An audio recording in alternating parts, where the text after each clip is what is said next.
प्यारे दोस्तों नमस्ते, स्वागत है आप सभी लोगों का हमारे इस प्यारे से YouTube चैनल में। तो देखिए हम लोगों ने कौन से चैप्टर को स्टार्ट किया है, तो चैप्टर नंबर 3। ठीक है, इसमें हमारा जो लेक्चर नंबर 1 है ना वो पहले ही कंप्लीट हो चुका है। तो लेक्चर नंबर 1 को अगर आप लोगों ने नहीं देखा है तो जरूर देख लीजिएगा, ठीक है। और ये हमारा कौन सा लेक्चर है अभी जो हम पढ़ रहे हैं, ये है लेक्चर नंबर 2। तो इसमें हम क्या कवर करने वाले हैं आइए मैं आपको बताती हूँ। जैसे कि हमने स्टार्ट किया था, जो भारत है ना इसकी प्राकृतिक संरचना कैसी है वो हम समझ रहे थे। तो इसके 5 विभाग हमने देखे थे।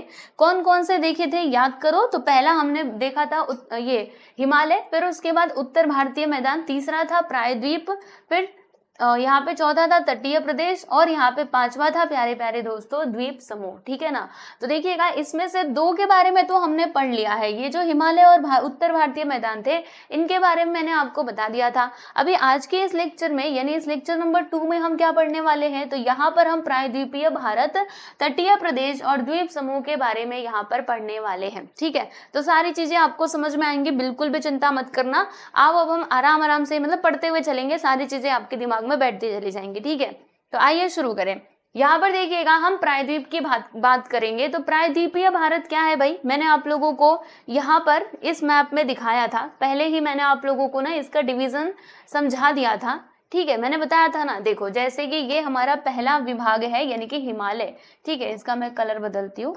देखो मैंने आपको बताया था ये हिमालय, बराबर ये हिमालय देख रहे हो, और पूरा ये यहाँ तक पूरा यहाँ पे पूर्व तक फैला हुआ है। फिर उसके बाद ये जो बीच में आता है यहाँ से लेकर के यहाँ तक, ये जो आप देख रहे हो थोड़ा बहुत इधर से फैला हुआ है, ये हमारा दूसरा विभाग है यानी कि उत्तर भारतीय मैदान, ठीक है। उसके बाद ये जो आप उठा हुआ भाग देख रहे हो ना, यहाँ पर ये जो उठा हुआ भाग है ट्रायंगुलर शेप में यानी कि एक त्रिभुज के जैसा, देखो ये जो आपको त्रिभुज जैसा दिखाई दे रहा है ना, अगर मैं इसको सीधा सीधा बनाऊं तो कुछ ऐसा होता है, ठीक है। तो ये है हमारा प्रायद्वीप, ओके, समझ में आ रहा है। तो इसी प्रायद्वीप के बारे में हम यहाँ पर पढ़ने वाले हैं, बराबर।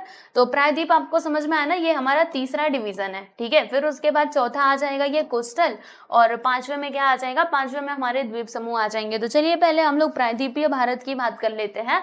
तो देखो उत्तर भारतीय मैदान के इसका पहला पॉइंट क्या बनेगा कि उत्तर भारतीय मैदान प्रदेश के दक्षिण की ओर फैला हुआ एवं हिंद महासागर की ओर शंक्वाकार होते जाने वाला प्रदेश भारतीय प्रायद्वीप के रूप में जाना जाता है। तो देखो इसमें क्या बोला गया है, जैसे कि ये हमारा क्या है भाई, ये हमारा उत्तर भारतीय मैदान है, ठीक है। तो देखो अगर मैं प्रायद्वीपीय भारत की बात करूं तो ये उत्तर भारतीय मैदान के कौन सा साइड में है, डायरेक्शंस आपको पता है ना, दिशाओं का ज्ञान होना बहुत जरूरी है भाई। ये हमारा पूरब होता है, ये हमारा पश्चिम होता है, ठीक है, ये पश्चिम, और फिर ये क्या होता है, ये दक्षिण होता है, और ये आपका उत्तर होता है, ठीक है। तो ये जो हमारा उत्तर भारतीय मैदान है ना, इसके कौन से भाग में है पेनिनसुला मतलब ये प्रायद्वीपीय भारत, तो ये है हमारा दक्षिणी भाग में। तो यहाँ पे वही बोला गया था। और देखिएगा हिंद महासागर कहाँ पर आता है, क्या आप सभी लोग जानते हैं।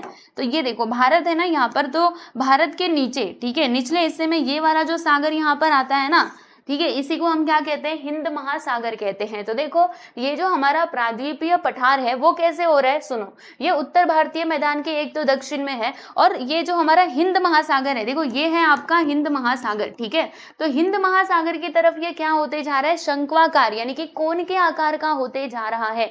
देखो ध्यान से, ये जब इधर आ रहा है तो ऐसा लग रहा है ना यहाँ पे कोन बन रहा है, देख रहे कि नहीं आप सभी लोग, यस। तो यहाँ पे यही बात बोली गई थी, बराबर। तो ये बात समझ में आ गई ना, पहला पॉइंट क्लियर हुआ आप लोगों को, चलिए अच्छी बात है। ये क्या हो रहा है, ठीक है।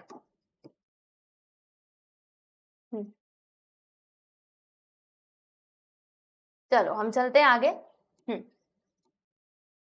यहाँ पर आइए, आगे देखिए क्या लिखा हुआ है, ये तो समझ में आ गया। इसमें अनेक छोटे बड़े पर्वत एवं पठार हैं, इनमें से उत्तर की ओर का अरावली सर्वाधिक प्राचीन वनित पर्वत है।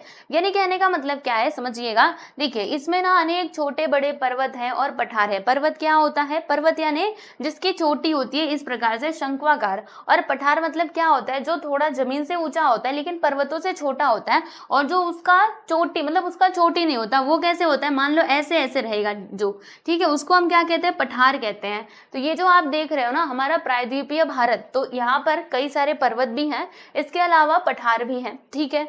और इनमें से जो उत्तर की ओर का अरावली जो है वो सर्वाधिक प्राचीन वलित पर्वत है। जैसे अरावली पर्वत कहाँ पर है, अगर मैं आप लोगों को दिखाना चाहूँ प्यारे प्यारे बच्चों, तो ये है हमारा अरावली पर्वत। आइए मैं आपको दिखाती हूँ, रुकिए। अरावली पर्वत ये ना यहाँ पर आता है, देखिए ये जो आप देख रहे हैं ना यहाँ पर हमारा अरावली पर्वत आता है। तो यहाँ पर क्या बोला गया है कि उत्तर की ओर का जो अरावली पर्वत है ना वो सर्वाधिक प्राचीन यानी सबसे प्राचीन है, और ये वलित पर्वत है यानी कि फोल्डिंग माउंटेन है। जैसे हमने हिमालय को देखा था कि ये वलित पर्वत है यानी फोल्ड के थ्रू ये फॉर्म हुआ है, ठीक उसी प्रकार से ये जो अरावली है ना ये भी फोल्डिंग माउंटेन यानी कि वलित पर्वत ही है, ठीक है। इस भाग में समतल मैदानों को सीमांकित करने वाले पठारों की श्रृंखला मध्य भाग में विंध्य सतपुड़ा पर्वत और पश्चिम घाट एवं पूर्व घाट पर्वतीय प्रदेश हैं। यानी कि ये जो हमारा क्षेत्र है ना, समझिएगा, जैसे मैं आप लोगों को यहाँ पे बताती हूँ, सुनिए। यहाँ पर आप आ जाइए थोड़ा सा आगे और फिर मैं आपको समझाती हूँ।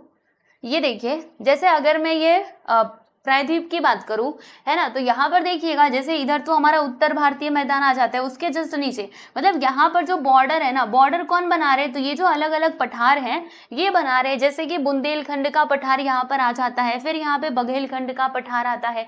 यानी इस प्रकार से ये क्या कर रहे हैं, जो हमारा प्रायद्वीप है ना वो एक तरीके से मतलब उसका वो एक तरीके से बॉर्डर बना रहे, सीमांकित कर रहे हैं इसको, ठीक है। तो ये बुंदेलखंड का पठार, ये बघेलखंड का पठार, फिर ये छोटा नागपुर का पठार यहाँ पर आ जाता है, इसी में रूर प्रदेश भी है, ठीक है। फिर उसके नीचे आप आओगे तो यहाँ पे विंध्य पर्वत है, फिर सतपुड़ा पर्वत है ना। तो ये सभी किसमें आते हैं, ये सभी हमारे प्रायद्वीपीय भारत में ही आते हैं, ठीक है ना। हाँ, तो यहाँ पे यही बात बोली जा रही थी, यहाँ तक तो मैंने आपको समझा दिया।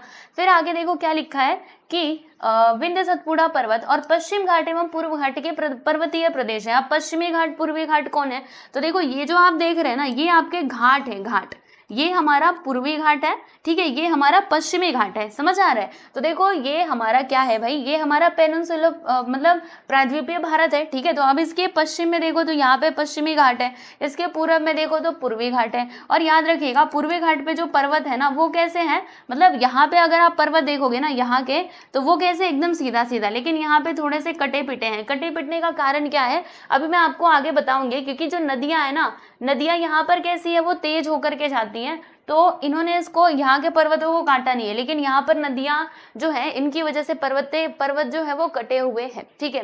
तो वो आपको बताऊंगी अभी जब हम नदियों के बारे में पढ़ेंगे ना तब, ठीक है। तो चलो यहाँ पर प्रायद्वीप के बारे में आपको समझ में आ गया अच्छे से, है ना, बहुत सिंपल है भाई। पहला पॉइंट आप ये कह दोगे कि वो उत्तर भारतीय मैदान के दक्षिण में है और हिंद महासागर की तरफ शंक्वाकार होते जाता है, ठीक है।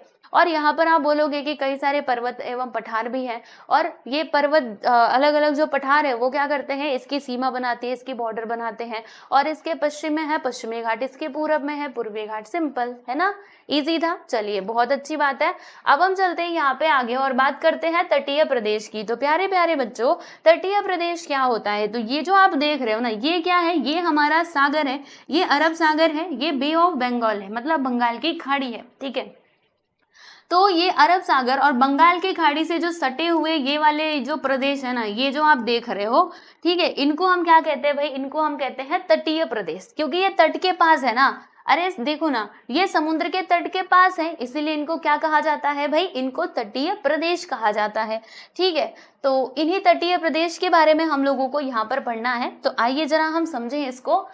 तो भारत को अगर देखा जाए तो कितना तटीय प्रदेश प्राप्त है, तो अगर मैं आप लोगों से बात करूं तो भारत को करीब 7,500 किलोमीटर लंबाई का तटीय प्रदेश प्राप्त है, मतलब 7,500 किलोमीटर लंबाई का। देख रहे हो ये जो आप तटीय प्रदेश पूरा देख रहे हो ना, ये लगभग कितना होगा, यहाँ से लेकर के पूरा यहाँ तक, मतलब जितना भी हमारे भारत को प्राप्त है वो होगा 7,500 किलोमीटर लंबाई का, ठीक है। और यह जो तट है ना वो प्रायद्वीप के पूर्व और पश्चिम की ओर है। जैसे ये जो हमारा प्रायद्वीप है आप देख सकते हो, ये बीच में आता है ना हमारा प्रायद्वीप, तो इसके पश्चिम एवं पूर्व में क्या है भाई, तट है, ठीक है। और इन दोनों तटीय प्रदेशों में बहुत भिन्नताएं हैं। जैसे कि अगर मैं इन दोनों तटीय प्रदेशों की बात करूं, इधर वाले और इधर वाले साइड की, तो दोनों में बहुत सारी मतलब अलग अलग बातें हैं। तो जरा हम उनको समझे कौन कौन सी बातें अलग हैं इसमें। तो आइए देखते हैं। देखिए इसमें क्या लिखा हुआ है, पढ़ते हैं हम। देखो एक एक के बारे में पढ़ेंगे, सुनते रहना। पश्चिमी तट अरब सागर से सटा हुआ है, यह तट पथरीला है, पश्चिमी घाट की अनेक पर्वत श्रृंखलाएं तट तक आई हुई हैं, इस तट की चौड़ाई भी कम है। पहले यहाँ तक समझो। देखो जो हमारा पश्चिमी तट है ना वो किससे सटा हुआ है, अरब सागर से सटा हुआ है। देखो पश्चिमी तट कौन है भाई, ये है हमारा पश्चिमी वाला घाट, ठीक है। तो ये अरब सागर से सटा हुआ है क्योंकि ये है प्यारे बच्चों आप लोगों का अरब सागर, ठीक है। और फिर इसमें क्या दिया है, और दिया है कि यह तट कैसा है, पथरीला है, ठीक है। यहाँ पे पथरीला जैसा आपको दिखाई देगा और यहाँ पर जो मतलब अनेक पर्वत श्रृंखलाएं तट तक आई हैं और इस तट की क्या है, चौड़ाई भी कम है। अगर आप ध्यान दोगे ना तो इस तट की ज्यादा चौड़ाई यहाँ पर आपको देखने के लिए मिलेगी नहीं, ठीक है, ओके। फिर यहाँ पे देखो मैंने आपको ये बता दिया और इसीलिए अब क्योंकि देखिएगा पश्चिमी घाट से, सुनिए, पश्चिमी घाट से अधिक गति से बहने वाली अनेक छोटी नदियां तट पर मिलती हैं। यानी पश्चिमी घाट से जो भी नदियां यहाँ पर बह रही हैं, कई सारी छोटी छोटी नदियां हैं जो आकर के कहाँ पर मिलती है भाई, यहाँ पर आकर के मिलती है ना, तट पर आकर के मिलती है। यानी देखो ऐसे नदी बहती हुई आई आई आई और वो अरब सागर में आकर के उसने अपना पानी गिरा दिया, फिर कोई और नदी आई, आते आते छोटी सी रहेगी, उसने आकर के अरब सागर में अपना पानी गिरा दिया। तो इस प्रकार से है, ठीक है। तो इसीलिए क्या होता है ना कि इन नदियों के मुहाने पर त्रिभुज नहीं बनते हैं, तो फिर क्या बनते हैं, एस्चुरीज बनते हैं।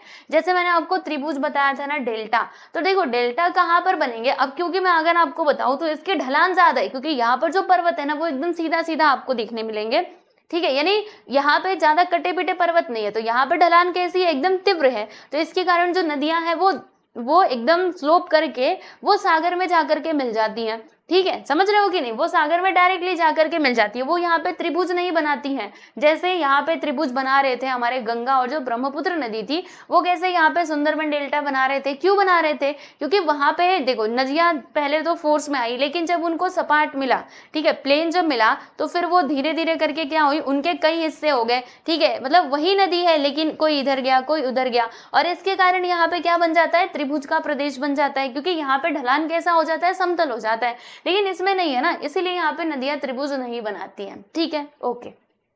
चलो यहां तक बात समझ में आई। अब हम बात कर लेते जरा पूर्वी तट की, है ना। तो जो हमारा पूर्वी तट है वो बंगाल की खाड़ी से सटा हुआ है, ये है बच्चे लोग बंगाल की खाड़ी, ठीक है ना। तो बंगाल की खाड़ी से ये जो पूर्वी तट है ना ये सटा हुआ है, ओके जी। और यह तट नदियों के निक्षेपण कार्य से निर्मित हुआ है, यानी यहाँ पर जो तट आप देख रहे हो ना वो कैसे निर्मित हुआ है, तो जो नदियां होती हैं नदियों के निक्षेपण कार्य से, मतलब नदियां बहती बहती आती हैं और इनमें जो भी चीजें होती है, जो भी सेडिमेंट्स होते हैं, मिट्टी वगैरह, उनको वो ला करके यहाँ पर जमा कर देती है और तब जाके ये तट का यहाँ पर निर्माण हुआ है। और यहाँ पर ना आपको डेल्टा भी देखने के लिए मिलेगा, क्यों ऐसा, क्योंकि देखो यहाँ पे एक तो दूर दूर से नदियां बहती हुई आ रही हैं और आकर के अपना पानी बंगाल की खाड़ी में गिराती हैं। अब क्योंकि ये ज्यादा ढलान नहीं है ना, तो जब ये यहाँ पर आती हैं तो इनके मतलब ये कैसे हो जाते हैं, ये जैसे यहाँ पे सुंदरबन डेल्टा बना रहे थे वैसे ये भी यहाँ पर डेल्टा बनाने लगते हैं, क्योंकि यहाँ पे इनको प्लेन एरिया मिलता है, ठीक है ना, यस। तो यहाँ पर वही सारी बातें दी गई हैं। आइए जरा देखें, पश्चिमी घाट से एवं पूर्वी घाट से निकलकर पूर्व की ओर बहने वाली अनेक नदियां इस किनारे पर आकर के मिलती हैं। यानी देखिएगा कई सारी नदियां हैं जो पश्चिमी घाट से भी निकलती हैं। आप बोलेंगे पश्चिमी घाट की नदी तो इधर जानी चाहिए, इधर क्यों जा रही है, अरे मान लो आपका पर्वत है बीच में, ठीक है, अब मान लीजिए पानी गिरा ऊपर से, तो जो पर्वत है वो पर्वत कैसा रहेगा, ऐसे रहेगा ना, तो पानी तो दोनों तरफ गिर रहा है, तो कुछ नदी एक नदी तो इस साइड बहेगी, दूसरी साइड बहेगी, तो इधर वाली जो नदी है वो इधर ही तो बह करके जाएगी ना, बाकी इधर वाली तो चली जाएगी अरब सागर में। तो इसलिए यहाँ पर क्या बोला गया है कि पश्चिमी घाट से एवं पूर्वी घाट से निकलकर पूर्व की ओर बहने वाली अनेक नदियां इस किनारे पर आकर के मिलती हैं और लंबी यात्रा कर पूर्व तट पर आने के बाद भी क्या होता है, बाद भूमि की मंद ढलान के कारण नदियां कम गति से बहने लगती हैं, इसलिए अपने साथ बहाकर लाए गए अवसादों का वहां पे निक्षेपण इस तटीय प्रदेश में करती हैं वो। और इन नदियों के मुहाने के पास हमें क्या मिलता है, हमें यहाँ पे डेल्टा प्रदेश यानी कि त्रिभुज प्रदेश देखने के लिए मिलता है, ठीक है। तो दोनों का डिफरेंस समझ में आ गया, बहुत सिंपल है, एक बार फिर से पढ़ लेना आपको क्लियर हो जाएगा। जैसे पश्चिमी तट पे क्या होता है, यहाँ पे जो नदियां है ना वो डेल्टा नहीं बनाती हैं और वहां पे डेल्टा बनाती हैं पूर्वी तट पर, ठीक है। और दूसरी बात क्या है कि यहाँ पर तीव्र गति से नदियां बहती हुई जाती है और जाकर के सागर में मिल जाती है। यहाँ पर जो नदियां होती है पूर्वी तट के पास, उनका मतलब लास्ट में आते आते जो उनकी स्पीड है ना वो कम हो जाती है, इसके कारण जो उनके द्वारा लाए गए अवसाद होते हैं वो वहीं पर किनारे पर जमा हो जाते हैं और इस प्रकार से जो हमारा पूर्वी तट है उसका निर्माण होता है। ठीक है, चलिए अच्छी बात है, ये भी हमने देख लिया। अब हम बात करेंगे प्यारे प्यारे बच्चों द्वीप समूह की। तो द्वीप समूह क्या होते हैं? द्वीप आप लोग जानते हो क्या होता है? जैसे मान लीजिए द्वीप का मतलब क्या हुआ कि बीच में मान लो भूमि है और चारों तरफ से उसके क्या है, लैंड, चारों तरफ से उसके पानी है, ठीक है ना, तो उसको हम क्या कहते हैं? द्वीप कहते हैं। तो अब देखो जो हमारा भारत है ना, इसके पास द्वीप समूह है, 2 बड़े बड़े द्वीप समूह है और बाकी छोटे मोटे तो ऐसे हैं ही। तो आइए देखते हैं। देखिए भारत की मुख्य भूमि के तट के पास अनेक छोटे बड़े द्वीप हैं, इनका समावेश तटीय द्वीप समूह में किया जाता है। यानी कि जो हमारा भारत है ना, इसके आसपास में, जैसे ये इसका मेन लैंड है यानी मुख्य भूमि है, तो इसके आसपास में कहीं कहीं आप लोगों को छोटे मोटे द्वीप जो है वो देखने के लिए मिल जाएंगे इस प्रकार से, ठीक है ना। तो ये हो गया, लेकिन इसके अलावा और भी है भाई, और मुख्य द्वीप है हमारे भारत के पास। देखो एक तो अरब सागर में है ना, और दूसरा हमारा बंगाल की खाड़ी में है। तो जो अरब सागर में है ना, उसको हम क्या कहते हैं दोस्तों? उसको हम कहते हैं लक्षद्वीप, और जो बंगाल की खाड़ी में है उसको हम कहते हैं अंडमान एवं निकोबार। ठीक है, देखो यहाँ पर ये जो आप देख रहे हैं ना, ये जो आप देख रहे हो जो अरब सागर में है, ये है हमारा लक्षद्वीप, और ये जो बे ऑफ बंगाल यानी कि बंगाल की खाड़ी में है, इसी को हम क्या कहते हैं? अंडमान एंड निकोबार कहते हैं। बिल्कुल समझ आया? ओके, तो यहाँ पे आप समझिएगा लक्षद्वीप के अधिकांश, अब मैं लक्षद्वीप के बारे में बता रही हूँ। यहाँ पर जो द्वीप है ना, मतलब इसके काफी द्वीप कैसे हैं? एटॉल है। एटॉल का मतलब क्या होता है? वो रिंग शेप में है, यानी कैसे कैसे कोई गोलाकार चीज होती है ना। तो यहाँ पे जो द्वीप है ना, देखो जैसे मान लो इधर इसके यहाँ पे पानी है, इधर इधर नहीं, यहाँ पे बीच में पानी है, बाकी यहाँ पे क्या आ गया? भूमि आ गया। ठीक है, तो इस प्रकार से जो द्वीप है ना वो कैसे हैं? एटॉल के शेप में है, यानी रिंग शेप में है।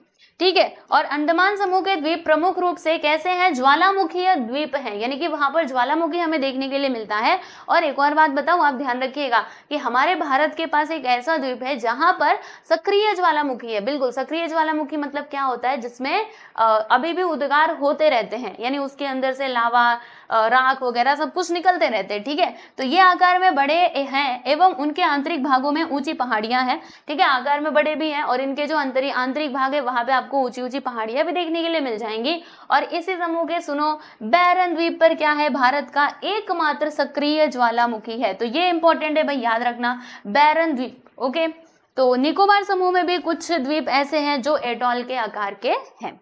ओके, तो यहाँ पर आप देख सकते हो प्यारे प्यारे दोस्तों, हम लोगों ने ये तीनों जो पॉइंट्स है ना इनको कंप्लीट कर लिया है। तो आप देखिए, जो भारत का प्राकृतिक विभाग था उसके बारे में हमने पढ़ लिया, हिमालय के बारे में पढ़ा है ना, बहुत अच्छे से मैंने पढ़ा दिया था। फिर उत्तर भारतीय मैदान, प्रायद्वीप, तटीय प्रदेश, द्वीप समूह, सब कुछ हमने स्टडी कर लिया है। अब उसके बाद हमें किसके बारे में पढ़ना है? तो अगर मैं आप लोगों से बात करूं तो उसके बाद हमें पढ़ना है भाई ब्राजील के बारे में। तो ब्राजील के बारे में हम लोग पढ़ लेंगे हमारे अगले वीडियो में, ठीक है ना। तो अगले वीडियो का आप लोग इंतजार कीजिएगा, ये ब्राजील का कंप्लीट हो जाएगा ना, फिर मैं आपको ये जो अपवाह तंत्र है यानी कि जल प्रणाली दोनों देशों का वो पढ़ा दूंगी। उसके बाद आपका ये चैप्टर हो जाएगा खत्म। ठीक है, तो चलिए आज के लिए बस इतना ही, मिलते हैं बहुत ही जल्द हम लोग हमारे अगले वीडियो में। सब लोग अपना ध्यान रखिए और अच्छे से पढ़ाई करते रहिए। ठीक है, चलो बाय एवरीवन।